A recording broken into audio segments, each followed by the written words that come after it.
antenatal assessment of fetal well-being. So before going to the actual topic, let us discuss about IUFT, that is intrauterine fetal death and stillbirth. Is both these are same or different? Is IUFT and stillbirth are same or different? Usually these both the terms, they are used as interchangeable. In same context they are used. Intrauterine fetal death is defined as death of a fetus after in utero after 28 weeks of gestation age till delivery. Whereas stillbirth is also same in according to WHO, death of a fetus after 24 weeks of gestation age, because they take 24 weeks as the so 80% of the fetal deaths occur in the antepartum period. The main causes of intrauterine fetal deaths are fetal causes, accounting for 15%, like fetal congenital malformations and chromosomal anomalies. These chromosomal anomalies, they are responsible for mainly first trimester abortions. Maternal causes are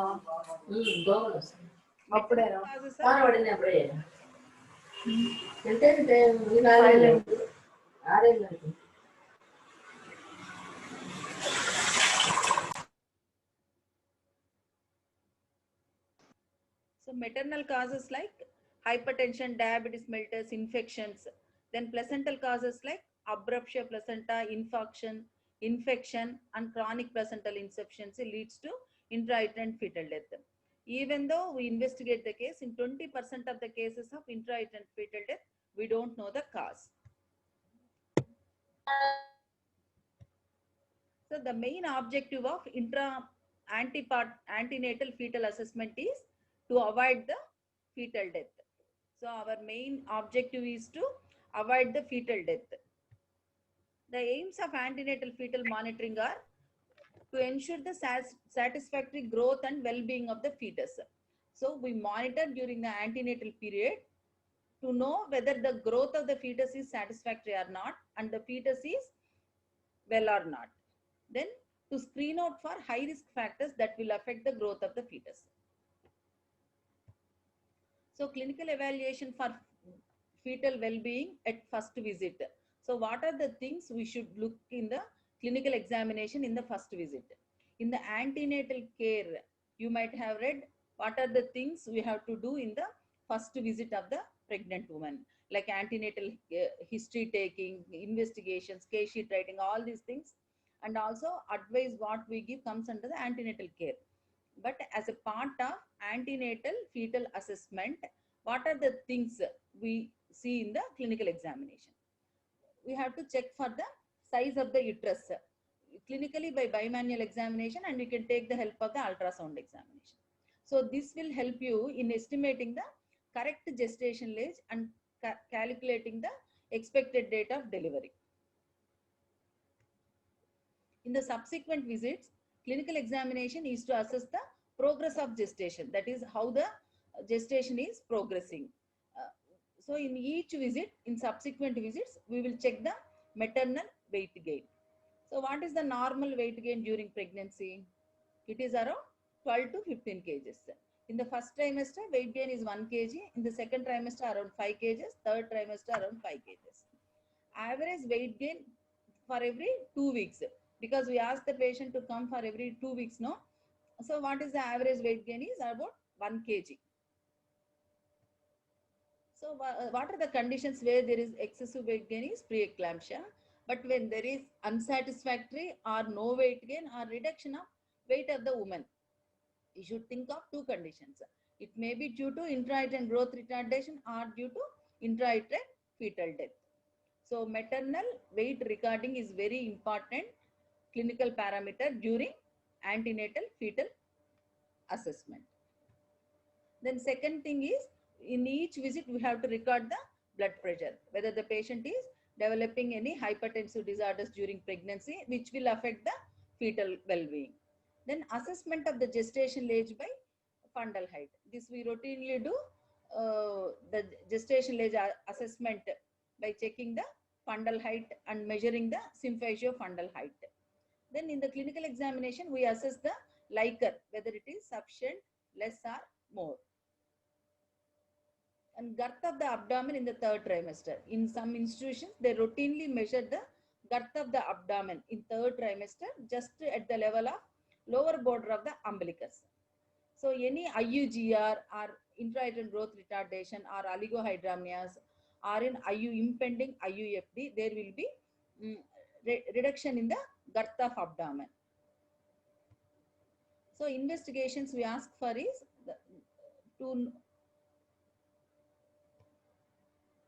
in the early pregnancy, whatever screening measures we do, it is mainly to detect the fetal congenital abnormalities. So antenatal fetal assessment, we can divide it into antenatal fetal assessment in the early pregnancy and in the late pregnancy. In the early pregnancy, our motto is to detect any fetal congenital abnormalities. Whereas in the late pregnancy, antenatal fetal assessment is mainly to detect the adequacy of the growth and also fetal well-being. So it will be totally different. In early pregnancy, it is different, and in late pregnancy, the measures and the methods will be different. So in the early pregnancy, the screening measures is to detect the fetal congenital abnormalities. What are the parameters we use is biochemical parameters and biophysical parameters. Biochemical parameters are estimation of beta HCG and PA-PPA. Then biophysical parameters like measuring the nuchal translucency and whether the nasal bone has appeared or not.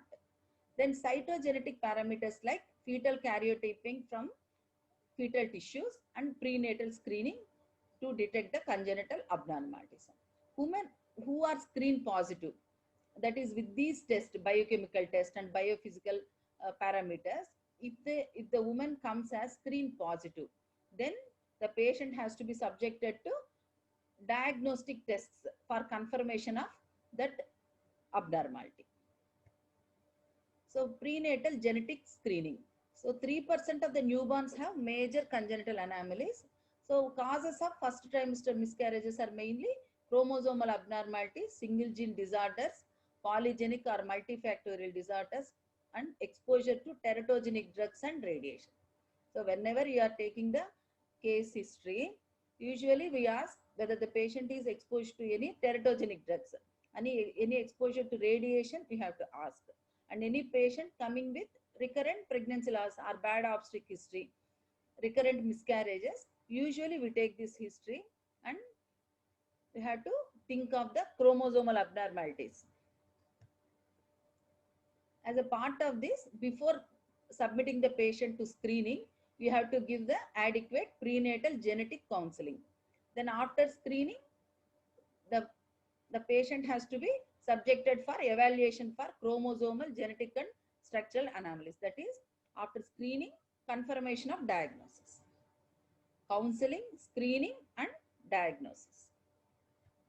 So in the prenatal genetic counseling, the couple has to be provided with the basic knowledge of genetic abnormalities. So first you have to give all the information about the genetic abnormalities. What are the various chromosomal abnormalities like trisomy 21, 18, what are the problems with that, why it is caused, and what is the probability of baby getting the various cardiac anomalies. Like that, you have to give complete knowledge about that genetic abnormalities, and this information can be given in a pamphlets and leaflets. Then the couple is encouraged to ask the questions, and also to they can raise any doubts. Then risk assessment has to be calculated.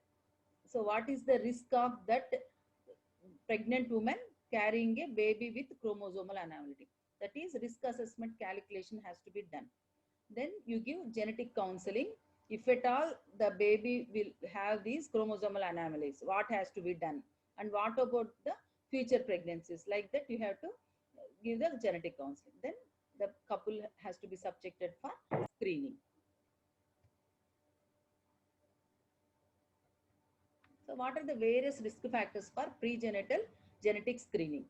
So what are the high risk factors in whom you advise these screening procedures? Maternal high risk factors and prenatal or fetal risk factors. Maternal age more than 35 years. They are highly susceptible, high chances of having a trisomy 21 baby. So maternal age more than 35 years. And family history of any neural tube defects like meningocele, meningomyelocele, spina bifida, they have to be subjected for this genetic screening. Then previous baby born with neural tube defects. You may get a patient, pregnant woman, she may give the history that in previous pregnancy she had she had induced abortion in view of meningocele. Then in the present pregnancy, what I have to do? Then these patient has to be subjected for genetic screening. How we have to do, we will discuss. Then previous child with chromosomal anomalies, and one or both the parents are carriers of sex-linked or autosomal traits like thalassemia. They may be a carriers of thalassemia minor. Then any history of recurrent miscarriages. Any pregnant woman with recurrent miscarriages, you should think of chromosomal anomalies. Then prenatal high risk factors like if there is oligohydramnios, early onset oligohydramnios is there, the baby may be having some anomalies, and polyhydramnios. Then severe asymmetrical IUGR, structural anomalies, uncontrolled diabetes mellitus in periconceptual period because they have more risks of congenital abnormalities. Infections, particularly rubella, cytomegalovirus, and parvovirus. And any history of exposure to teratogenic drugs. And in the ultrasound, if any soft tissue markers of chromosomal anomalies were detected, like echogenic focus in the heart or some hyperlucent areas in the bowels, like there are many soft tissue markers are there. So in the ultrasound examination, if any soft tissue markers are there, they have to be subjected for genetic screening. So what are the various biochemical markers we test for is maternal serum alpha fetoprotein levels, inhibin A, beta HCG, unconjugated estriol, and then PA-PPA, that is pregnancy associated plasma protein A. This alpha fetoprotein is a oncofetal protein with a molecular weight of 70,000. It is mainly sourced from where it is coming is it is produced by yolk sac and the fetal liver. Remember this. In this chapter, you may get a essay, right? Discuss about the antenatal fetal assessment, or every subtopic is a 4 marks question for you. Alpha fetoproteins, then nuchal NT scan they will ask, TIFA scan they will ask, or first trimester obstetric scan role you can be asked. So every bit of it is very important for theory purpose. Then this alpha fetoprotein is produced by yolk sac and fetal liver.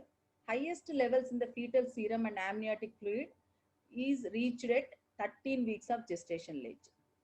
So peak levels of maternal serum alpha fetoprotein will be at 13 weeks of gestation age, then gradually it declines.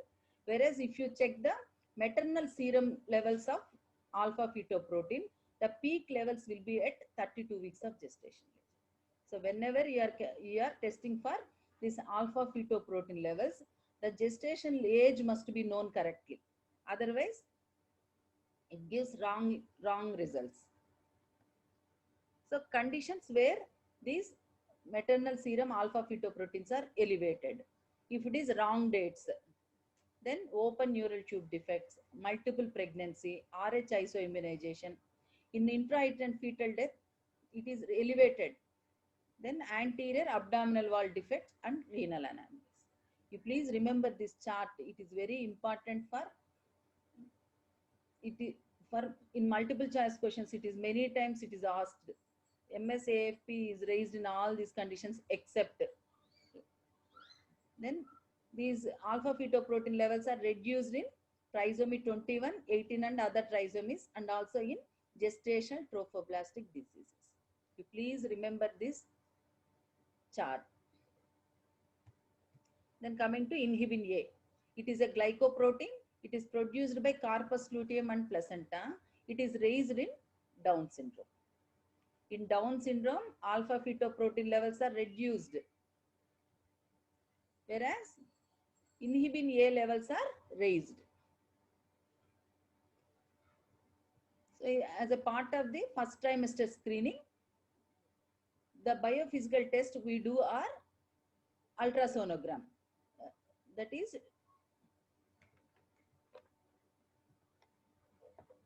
measuring the nuchal translucency and also whether the seeing for whether the nasal bone has appeared or not.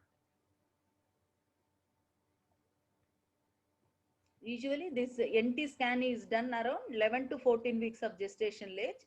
The nuchal translucency is nothing but abnormal fluid filled space between the fetal skin and the underlying soft tissue in the region of the neck.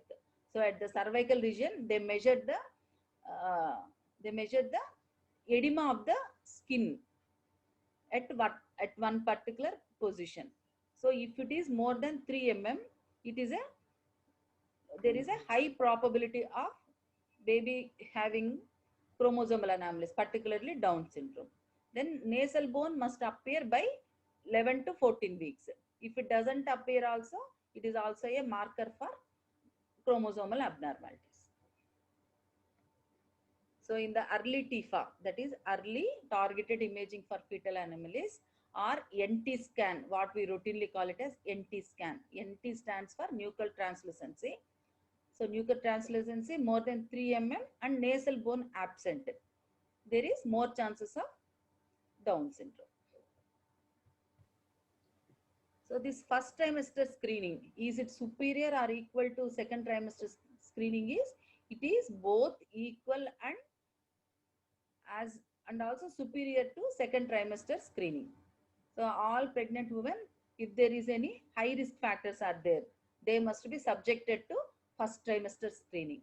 Don't wait till 20 weeks, where we commonly advise TIFA scan at 20 weeks, no, for all pregnant women. Don't, if the high risk factors are there, what we have discussed, that is maternal factors, fetal factors, uh, the chart we remember, no? So if any high risk factors are there, they must be subjected to first trimester screening also. If the screen tests are positive, then diagnostic test should be done early. Diagnostic tests will be amniocentesis, chorionic villus biopsy, and other tests to diagnose the what is the chromosomal anomalies.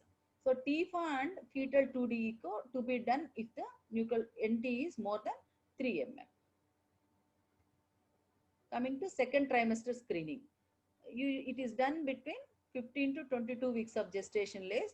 What are the tests we do is we estimation of maternal serum alpha fetoprotein, triple test and quadruple test.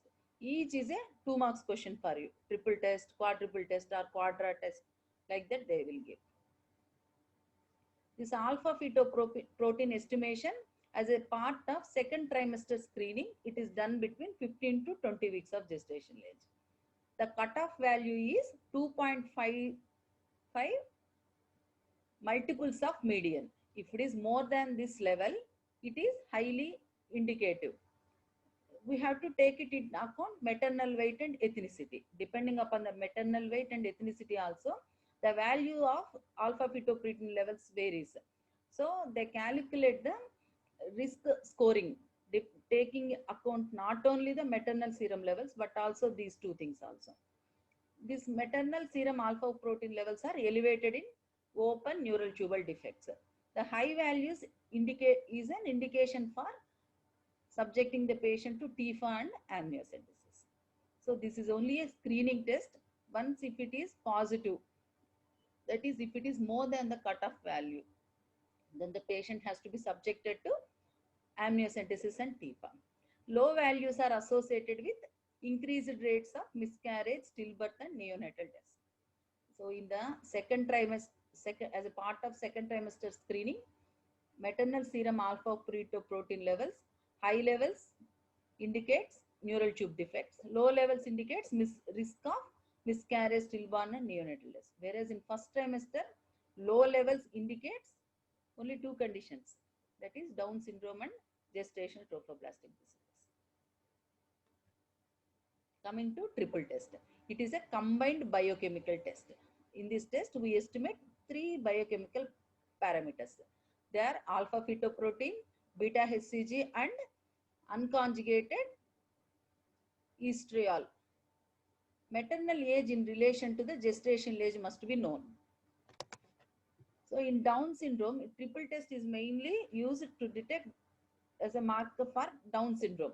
In Down syndrome, this HCG levels are high, and the other two, that is alpha fetoprotein and estriol, will be low. You remember, beta HCG levels are high, whereas maternal serum alpha fetoprotein and unconjugated estriol levels are low. It is usually done between 15 to 22 weeks of gestational age. We assess the risk ratio, that is depending upon, based on the serum levels of these three hormones, and also maternal age and gestational age. They will calculate some risk score, that is the risk of having the Down syndrome baby is 1 in 1000 or 1 in 500 or 1 in 100, like that the risk ratio will come. Then if the woman belongs to the high risk ratio, then it has to be confirmed by chorionic villus sampling or amniocentesis.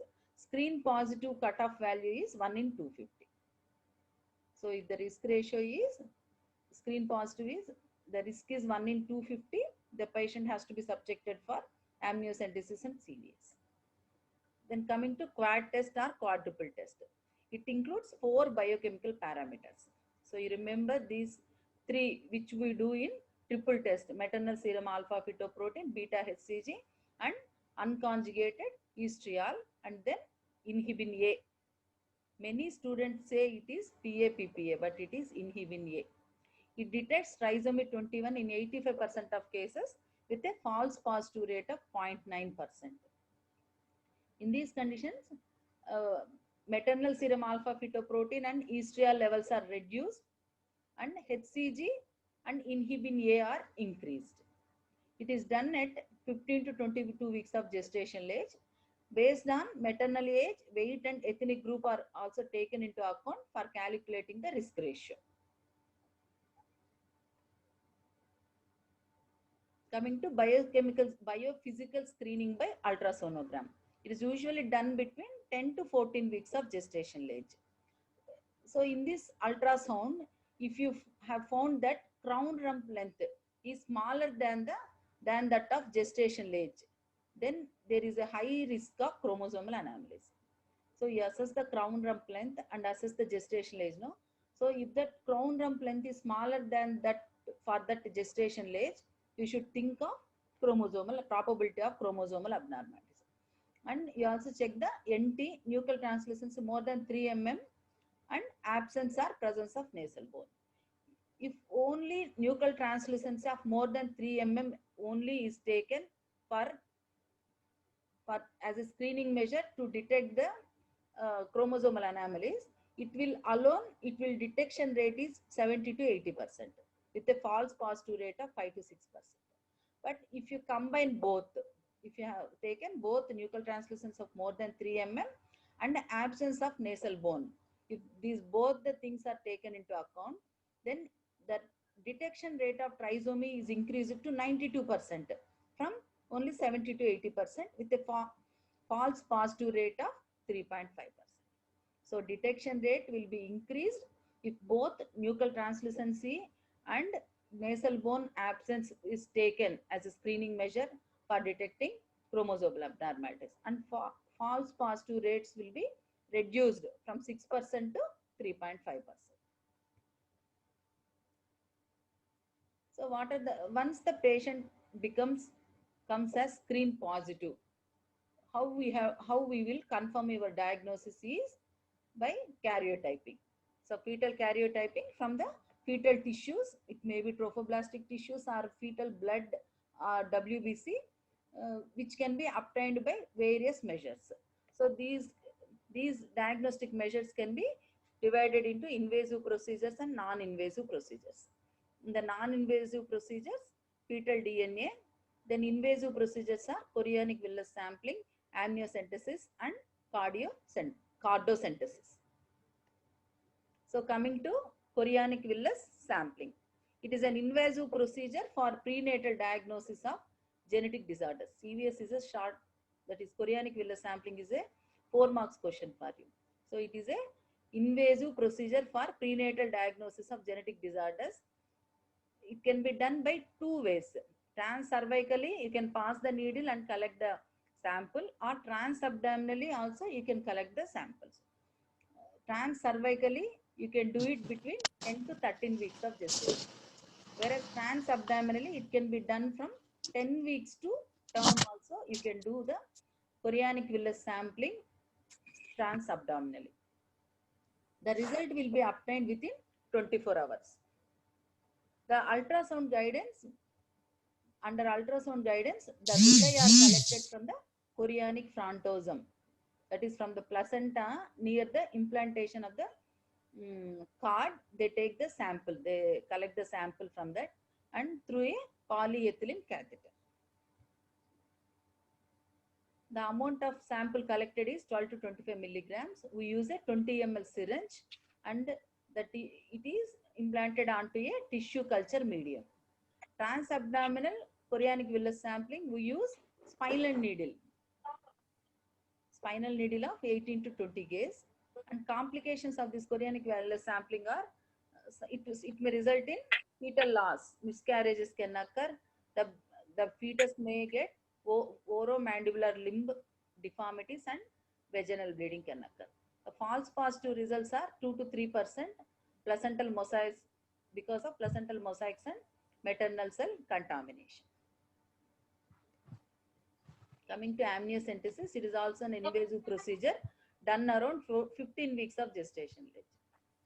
Chorionic villus sampling is transcervical done between 10 to 13 weeks, transabdominal from 10 weeks to term, whereas amniocentesis is done around 15 weeks. This is also an MCQ question. It is done under ultrasound guidance. It is for cytogenetic analysis. Early amniocentesis is done between 12 to 14 weeks and later means it is done around 15 weeks of gestation.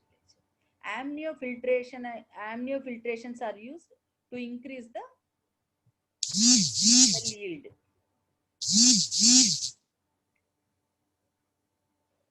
Coming to cardosynthesis.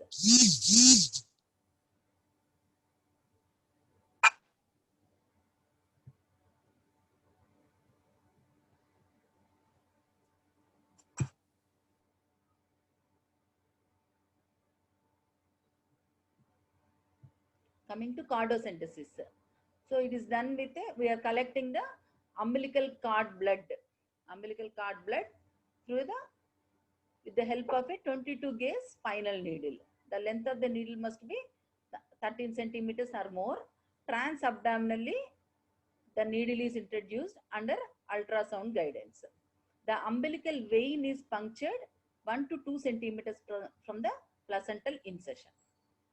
Then 0.5 to 2 ml of fetal blood is collected. It has to be done around 18 weeks of gestation age. So in sequence, you remember, first is chorionic villus sampling, 10 to 13 weeks, amniocentesis, 14 to 15 weeks, then cardosynthesis, 18 weeks. The timing of the procedures.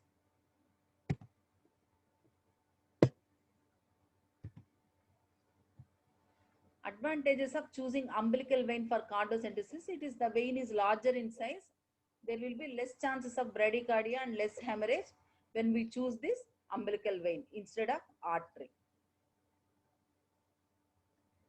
The risks of cardosynthesis is there may be the woman may land up with abortion, preterm labor, or intrauterine fetal death may occur due to bleeding, cord hematoma, infections, and feto-maternal hemorrhage and PROM also can occur. Fetal loss is 1 to 2%. If the patient is Rh negative, you have to give anti-D immunoglobulins, 100 micrograms has to be given. So what are all the information obtained by cardosynthesis is, we get the material for cytogenetic diagnosis, DNA analysis, for biochemical parameters assessment. Whereas apart from these, we can, these cardiosynthesis gives material for hematological investigations, particularly in case of anemia, bleeding disorders, Rh negative pregnancy, and hemoglobinopathies. And any fetal infections in toxoplasmosis, viral infections also, it is helpful. In IUGR for fetal gas and acid base status. And for fetal therapy, blood transfusions and drug therapy, this cardiosynthesis is, can be chosen. So what is the information obtained by chorionic villus sampling, amniocentesis and cardiosynthesis is, for cytogenetic diagnosis of chromosomal anomalies like trisomy 2118 Turner syndrome, we get the material. We can do karyotyping, we can know the chromosomal anomalies. And also DNA analysis for diagnosing any single gene disorders, cystic fibrosis, Tay Sachs disease, and specific DNA probes. Biochemically, we can maternal serum alpha fetoprotein levels will be raised in open neural tubal defects.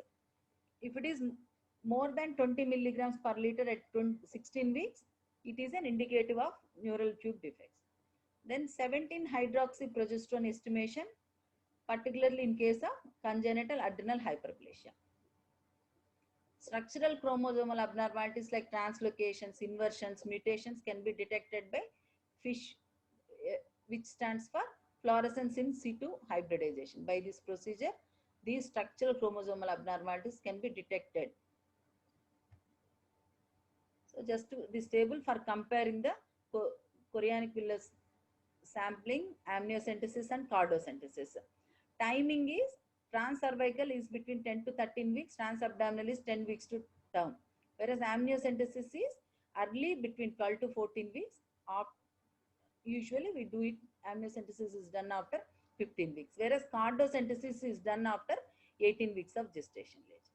What is the material substance in chorionic villus sampling? Trophoblastic tissues are up. Villi are, we take that material for testing. Whereas in amniocentesis, fetal fibroblasts and also fluid for biochemical studies. In cardiosynthesis, fetal WBC and plasma for infections and biochemical studies. The karyotype result is direct preparation takes only 24 to 48 hours. Culture takes 10 to 14 days. Whereas in amniocentesis, the culture takes 3 to 4 weeks. Whereas for cardiosynthesis, the result will come within 24 to 48 hours. That is in 1 to 2 days, the result will come with cardiosynthesis. The risk of fetal loss is high for cardiosynthesis, that is 1 to 2%, whereas it is 0.5% for amniocentesis. For chorionic villus sampling, 0.5 to 1%. Accuracy is, it is CVS, chorionic villus sampling is accurate. It may need amniocentesis for confirmation. Whereas these two, amniocentesis and cardiosynthesis, are highly accurate. When termination of pregnancy is advised, because in chorionic villus sampling we are doing it before in the period between 10 to 13 weeks. So if you detect any abnormalities, we can advise MTP, and first trimester abortions are safe. Whereas amniocentesis and cardiosynthesis, the results will up, the gestation age will be more than 16 weeks, 18 weeks like that. So it is risky. Maternal effects after MTP is very little because the mother won't have any psychological effects because it is a first trimester abortion. Whereas after amniocentesis and cardiosynthesis for any fetal abnormalities, we are terminating pregnancy means the mother may have traumatic consequences both physically and psychologically. So in the first trimester between 11 to 14 weeks, there is a test called combined test using both beta HCG, PA-PPA and nuchal translucency. So in Down syndrome, this beta HCG levels are increased, PA-PPA is reduced, nuchal translucency is more than 3 mm. So detection rate with this combined test. So combined test, we are using 2 biochemical tests and 1 biophysical test. The biophysical test is nuchal translucency. Biochemical test is beta HCG and PA-PPA. So with this, the detection rate of Down syndrome is 85 to 92%. Whereas maternal serum alpha fetoprotein levels alone is taken, and if you have estimated between time of estimation between 15 to 20 weeks, in open neural tubal defects, it is increased. The cutoff value is 2.5 multiples of medium. So detection rate is 85% with a false positive rate of 3 to 5%. Whereas triple test and quadruple test, you see only minor differences. Triple test is advised between 15 to 18 weeks, whereas quad test is between 15 to 20 weeks.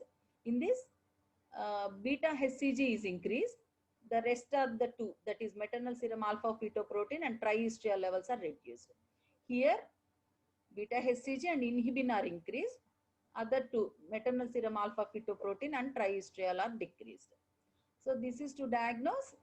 This is a screening test for Down syndrome with a cutoff value of 1:200 is considered as screen positive. It has a high, the detection rate is 73% when you use only triple test. Whereas with quadruple test, the detection rate is 85 to 90%, 92%. The false positive rates are high with triple test, 5%. It is very low with quadruple test, 0.9%. So you can get a 2 marks question, quad test or quadruple test or triple test.